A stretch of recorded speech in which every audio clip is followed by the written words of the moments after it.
Good to meet you.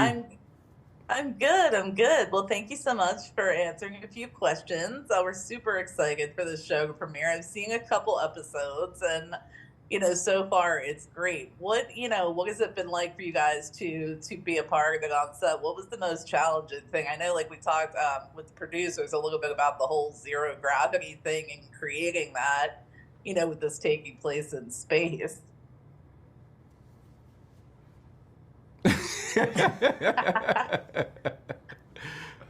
Well, I think creating such a massive show that is genre bending, it's a sci-fi, maybe it's a crime, maybe it's a family drama.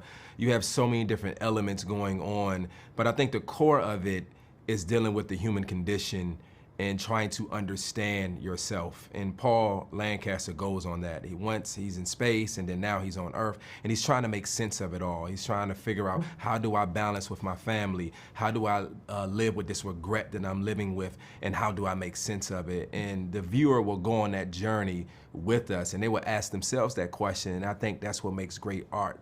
And Peter Harness is just an amazing writer. We work with Michelle and Oliver and Joseph, and these people are the cream of the crop in telling the best sense of cinema on television. Absolutely. So, as you took time to kind of delve into your characters for each one of you, was there anything you were surprised to learn about yourself? As you further explored the characters' journeys. I think it's the first time I've been involved in a project where, we shot for 8 months, and 7.5 months in, I was still asking questions. I feel like usually I can figure out what's happening in the script pretty quick, and this one is, it is a wild ride, and it was a wild ride for us to shoot it as well, because there are so many questions that it throws up that you could get into. And that's very exciting, because quite often when you feel like you kind of got a character, there's some small corner of your brain that checks out. And this kept us on our toes all the way through. And I'd love to see what happens next as well. Well, I know for myself, when I returned, not only from space, but when I returned back to America, it took me a while to get adjusted again to my normal life. And that's only happened to me twice in my career. And I realized that, wow, I'm still carrying Paul. I'm still dealing with those things. And it made me really appreciate Constellation as a whole, because those are the subject matters that we speak about and that we talk about. And a lot of us are still holding on to things, and we haven't been able to let those things go. And I believe Peter wants to help the viewer look within in order to find those answers.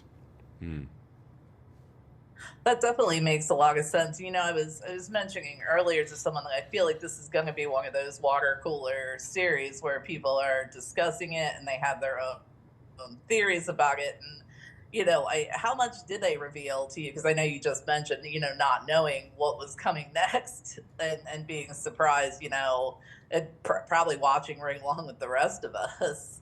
I read all 8 episodes in one hit, so I'm like a binge viewer or something. But that's not to say that I understood everything when I first read it. What my big takeaway was, there was this huge, epic show, that had massive production value and was really exciting to watch, fast-paced.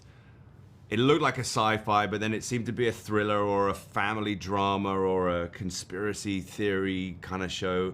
But at the heart of it all was these dysfunctional families all struggling to try and make sense out of something that doesn't make any sense. And that to me felt pretty universal.